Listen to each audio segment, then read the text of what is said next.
Hello, everybody. Welcome to Go Global World, where we discuss an important, challenging questions that are uh, aimed to help entrepreneurs from around the world to build businesses and enter other countries.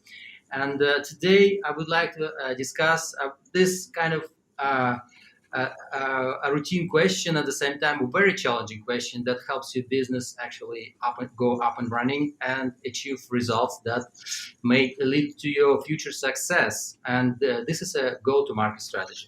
And especially this is very interesting for SaaS companies because I've brought Thomas Abraham, um, who will be discussing specific cases and specific steps and advice that will help you to use go-to-market strategy for SaaS companies.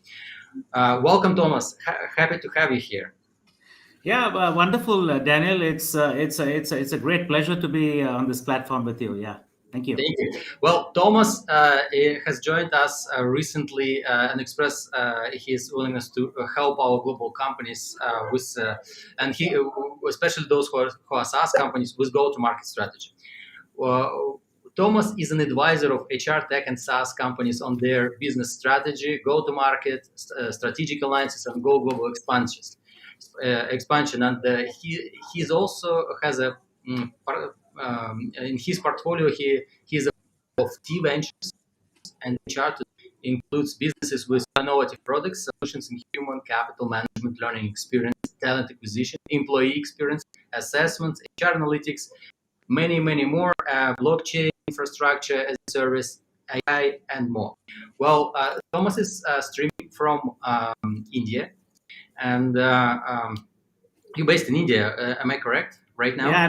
I'm based in New Delhi. Yes, correct.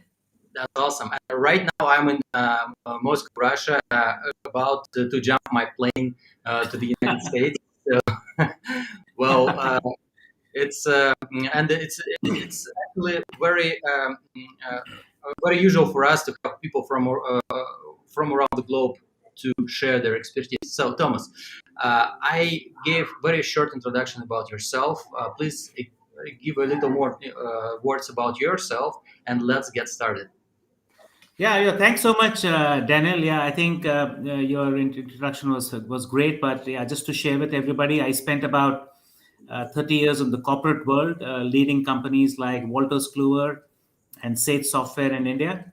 And over the last 6.5 years, 6 years, I've been in a very exciting space, which is working with early stage B2B SaaS startups. And most of them were pre-revenue when I've got involved, and it's been such a pleasure and honor to work with real exciting young founders and and really helping them scale their businesses.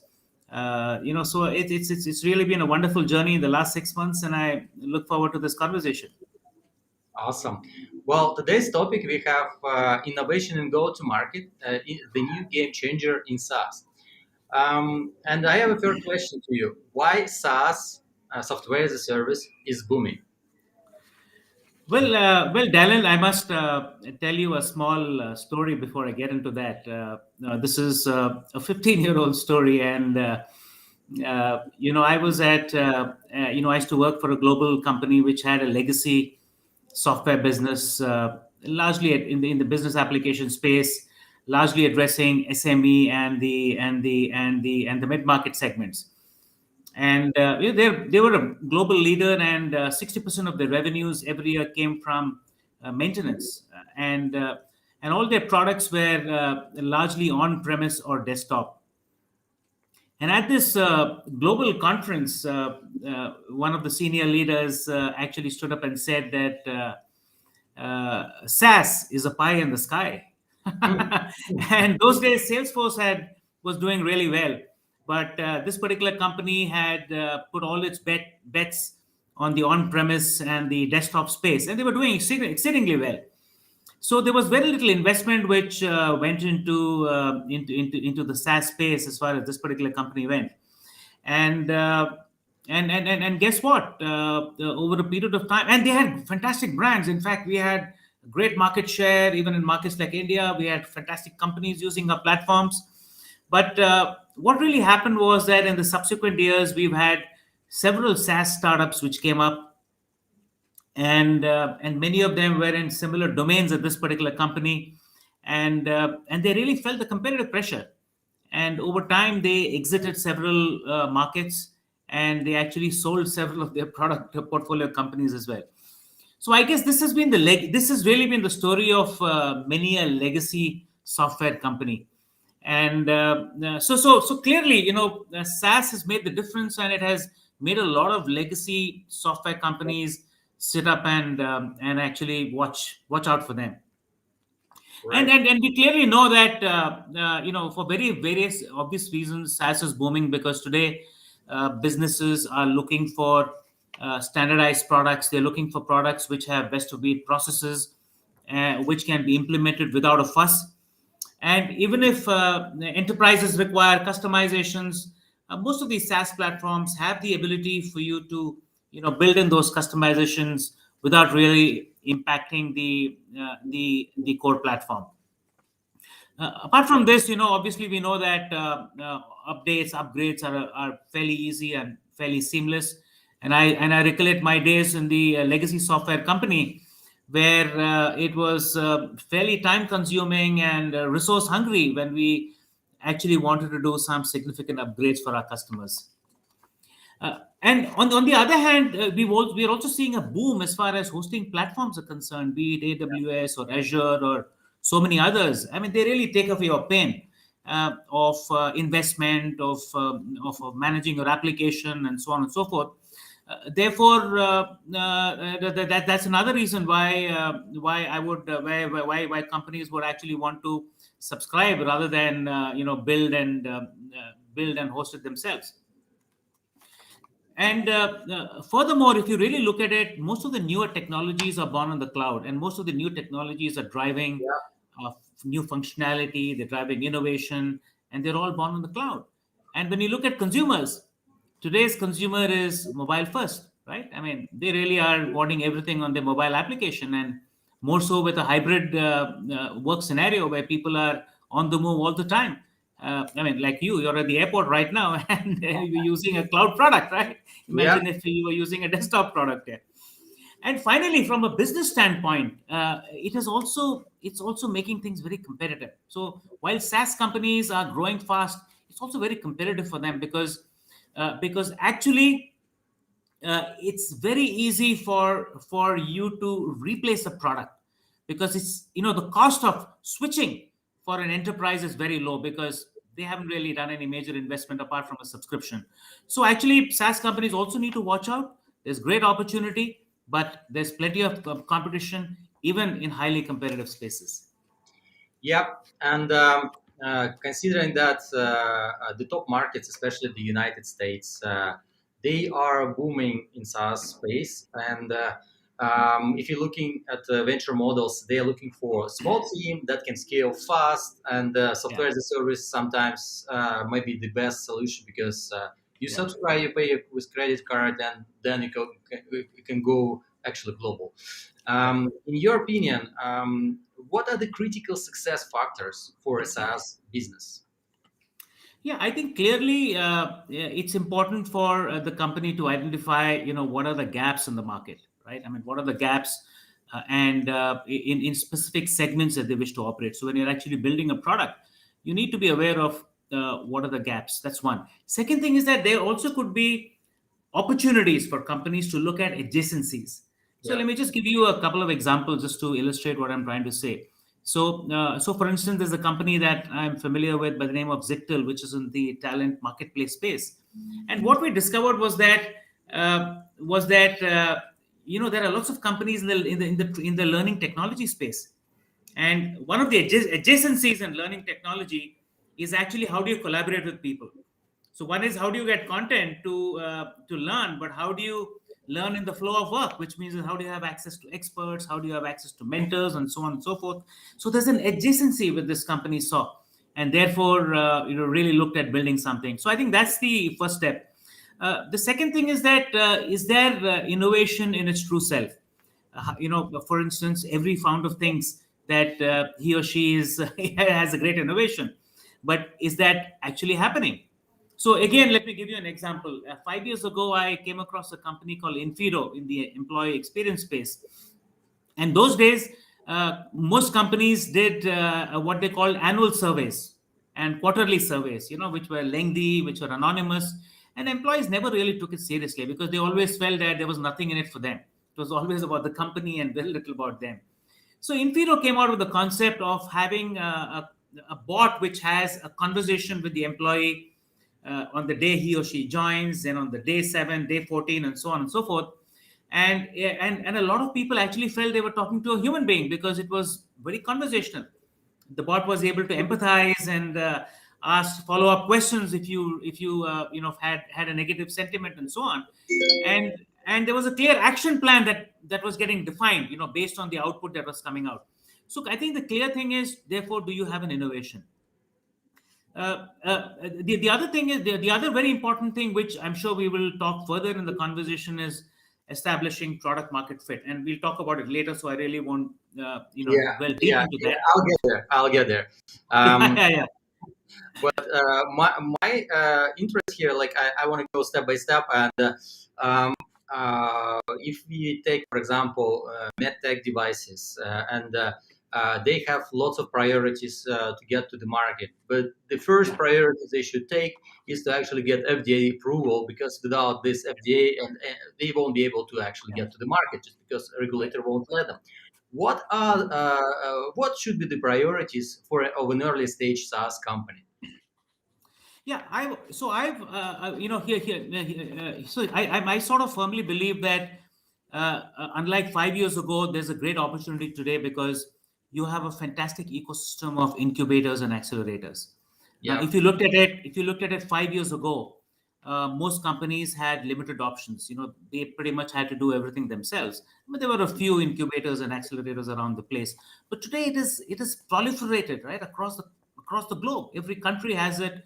So based on what country you would like to enter, or would you like to be in your home country, I think it's extremely important. And this is even more important because failure rates are extremely high in SaaS. So it's important, to my mind, for a company to have an ecosystem around it, which can really help it grow, right from validating the technology, validating the product, ensuring that the right doors are open, yeah, and getting some heavyweights to really help you.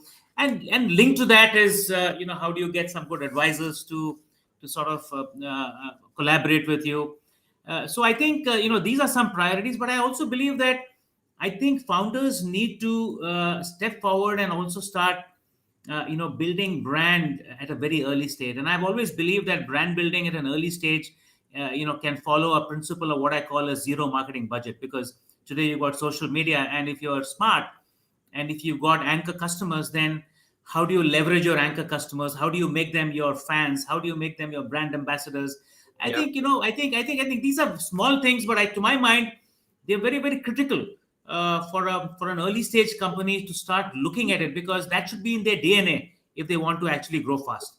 And finally, what is the vision? Does Mhm. the startup do they have a global vision, or are they going to be regional? So, for example, if their product is governed by regulations, like, for example, payroll products, accounting products, then you're limited to a territory.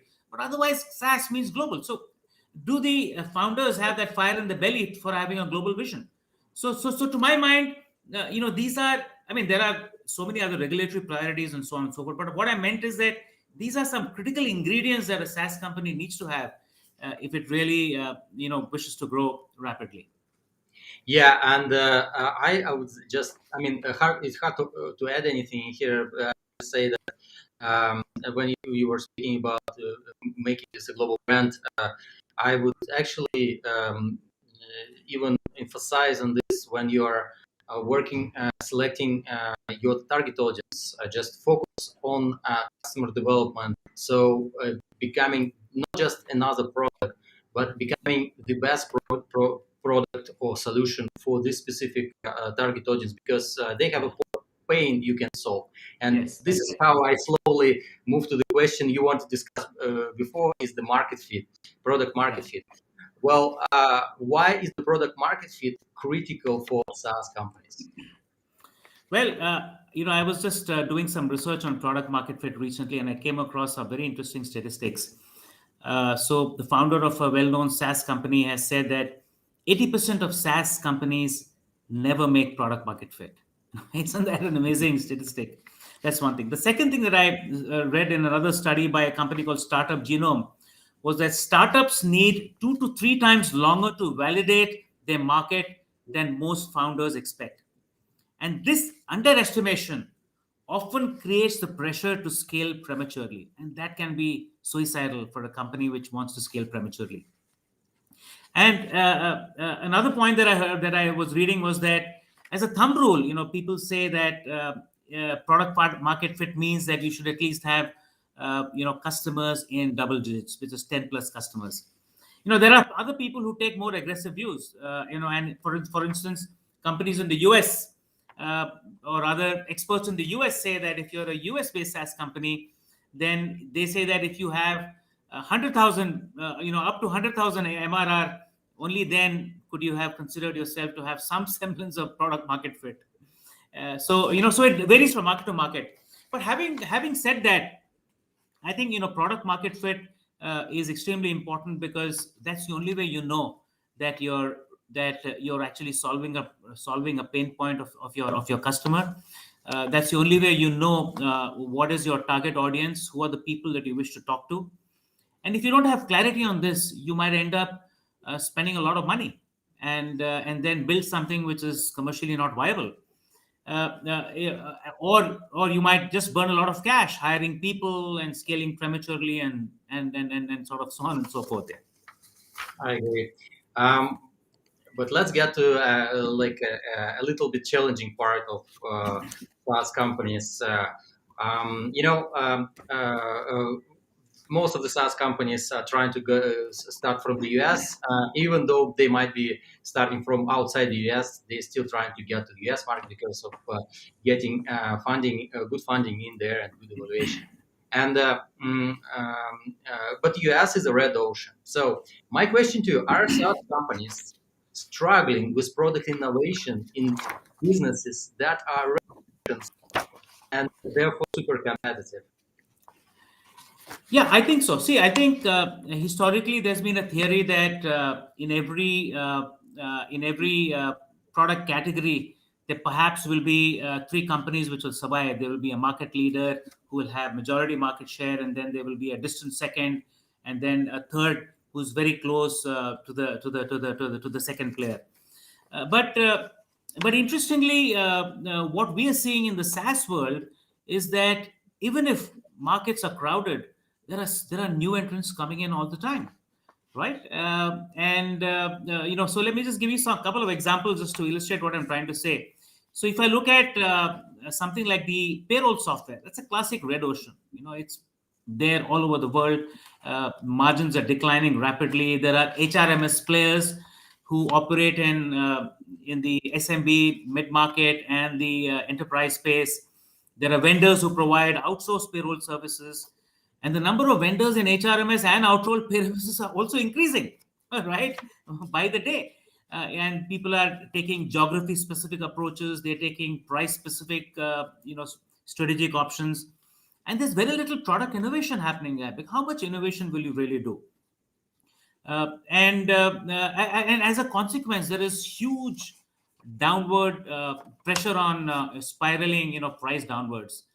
The other space, which is again which is a big red ocean, for instance, is this entire area of what we call as conversational AI or chatbot platforms. Now, 5 years ago, this was unique, and there was a lot of excitement and action when somebody had that platform. But today, that platform has got commoditized, and everybody has what is called a DIY platform, and people are taking a horizontal approach, and there is a big price war, and they're struggling to actually differentiate. So so all these segments are red oceans. Companies are struggling. At the same time, interestingly, there are new companies entering the same space, and we'll come to that in due course. But and the other amazing fact is that there are people willing to fund these new entrants as well. Yeah. You're speaking about go-to-market strategy and also innovations, and most of the SaaS companies are innovative companies. So, can innovation in go-to-market be a game changer? And of course, why and how and what is an innovation could be in go-to-market? Yeah, I think so. I'm a firm believer that the next, mega trend will be innovation and go to market. And Mm, I think founders assume that a lot of money has to be invested in the product. A lot of money has to be invested in access in acquiring customers and the brand, and these are correct. You need to do that. But I think so. So therefore, many of them do not really closely look at out of box go to market. They look at traditional go to market, which is, how do you really generate leads? How do you have a target segment? And marketing strategy, outbound, inbound, and what have you. So that's all, regular stuff that you anyway need to do. So I thought, let me just take an example of a couple of these red oceans that I already spoke of, and try and give a spin on how innovation, go-to-market innovation, can be executed in those red oceans that we already spoke about, right? So, for instance, if I look at the payroll business today, one of the trends that's happening, and this is also because of the pandemic, is that we're seeing digital transformation across the board, not just at large enterprises, but even yeah. at small businesses, right? So everybody wants to automate.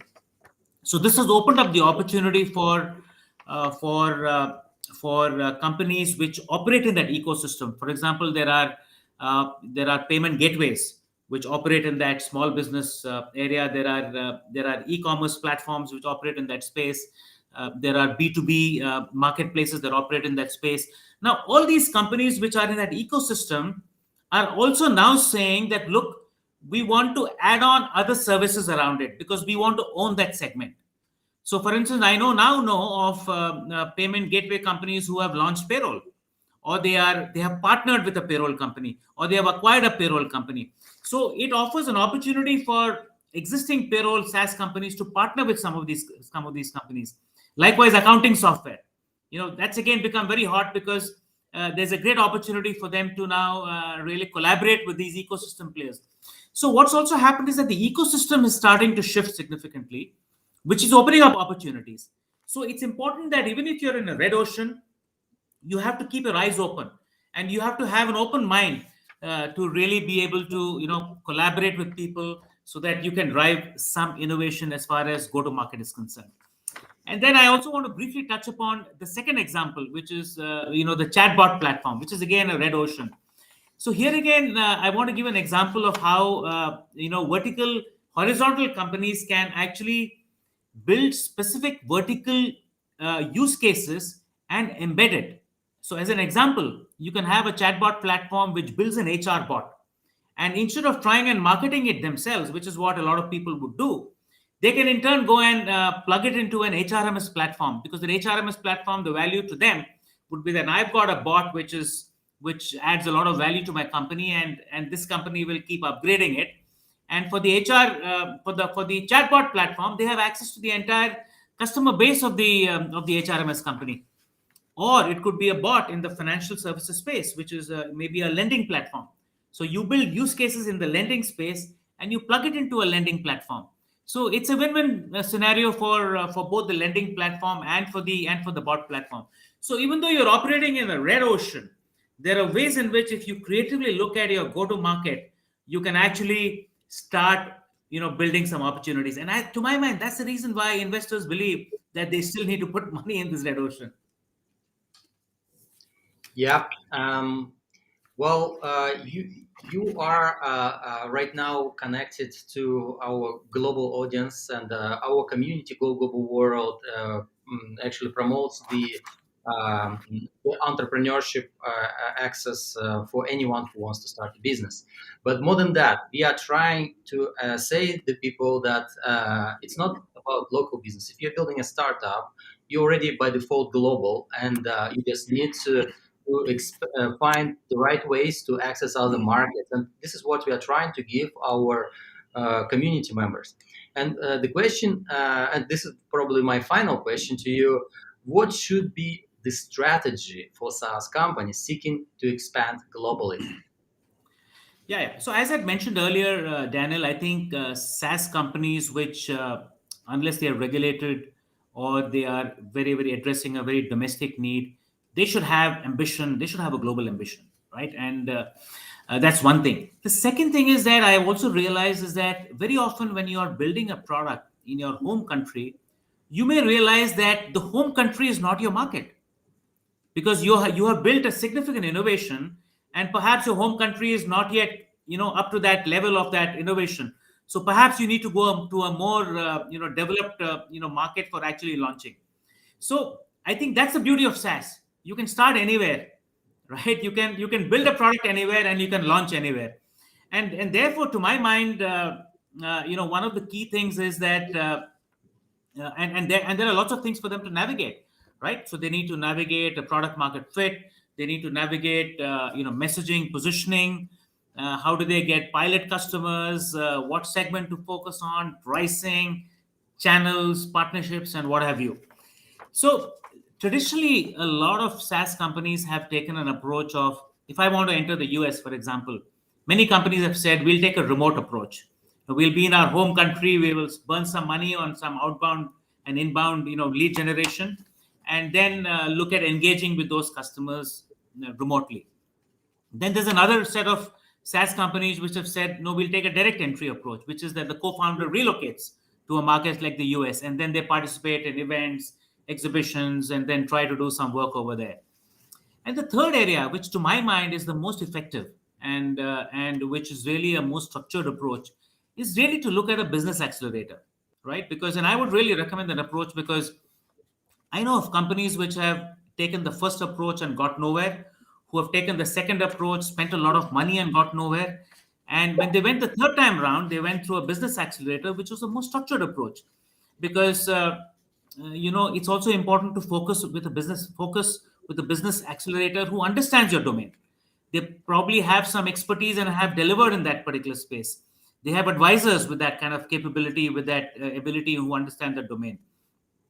And secondly, I think when you go overseas, you need to really again look at your product market fit, because you may have a product market fit in your home country, but the product market fit in a market like the US could be so different given the cultural differences, given regulatory requirements, customer needs, the competitive space, and so on and so forth. Therefore, it's important to invest adequate time and do adequate research, and to be able to talk to your target audience to really understand their needs. And it's important to do that in a very structured fashion. So I think that's another very important thing for a company to do when they're looking at a market like the US. They also need to clearly define what is the target segment, because the market, and what is the what particular geography in the US they want to focus in, because the market is massive, right? So you have to be very targeted. You have to know, okay, this is, I want to focus in the SMB market. I want to be on the West Coast, focus on these particular states in phase one. So it's got to be a very structured approach. And you need somebody on the ground in the US to help you. And that's why I keep saying, get a good accelerator who have a bunch of advisors who understand the lay of the land, and who can really guide you in that particular journey.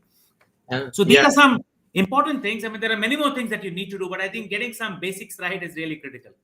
and they have connections, they have a proper understanding of the culture, and Yeah, most importantly, they have a reputation in front of yeah, these potential customers or partners or investors you might look for.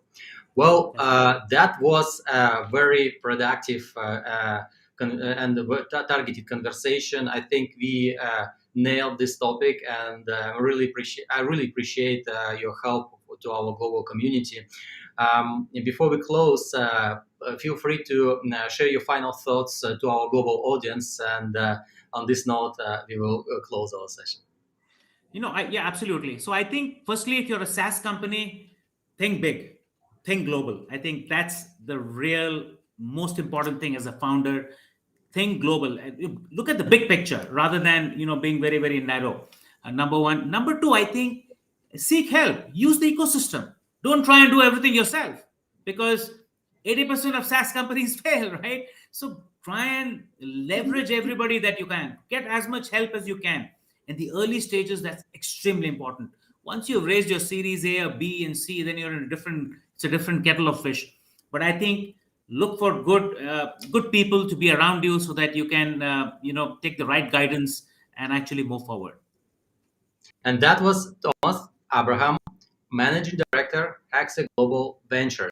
Thomas, thank you for having being with us here. And everyone, please like this stream, share it across your network so more entrepreneurs can benefit out of this conversation. Of course, leave your comments below and subscribe to this channel, because this is how you will learn from people like Thomas, joining us globally, sharing their expertise, the most innovative thoughts and steps you build business. All right, everyone, and have a great day, and we'll see you soon. Bye. Yeah.